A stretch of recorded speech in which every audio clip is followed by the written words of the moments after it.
question number 4. The equation of the curve has been given and we need to find dy by dx. So to find dy by dx, we're going to be using the quotient rule, and therefore this is u and this is v, and we know that it's going to be v du by dx, which is 4x cubed plus 1 times du by dx, which is 5, minus u, and u is 5x, and then dv by dx is 12x squared. All of that divided by 4x cubed plus 1.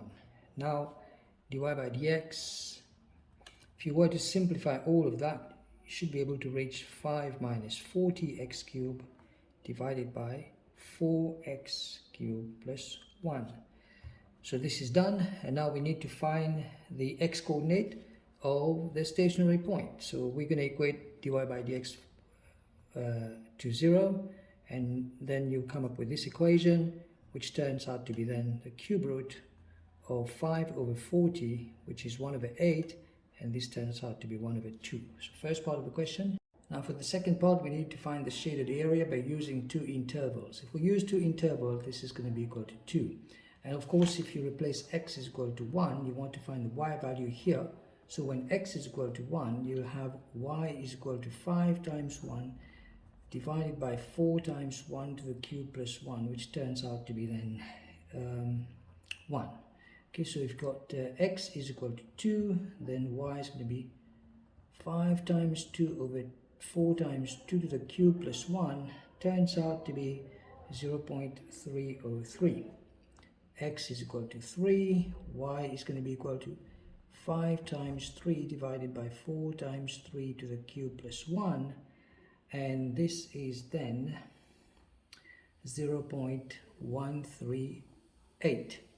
Now if you apply your trapezium rule, of course you're going to take the width over 2 into y naught plus yn plus 2 times the ordinates, and this turns out to be then the area, which is basically here.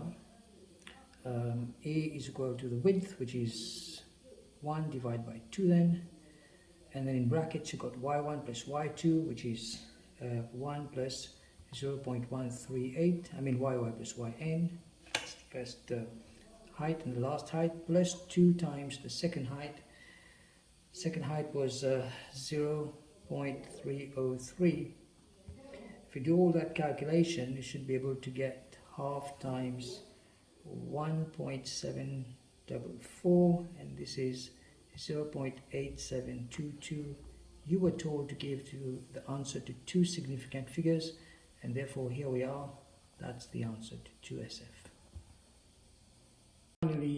Finally, for part C of the question, we need to state whether the answer found in part B is an overestimate or underestimate of the shaded region. Now remember, this is the area that was found by using the trapezium rule, which means this is going to be here and this is going to be here.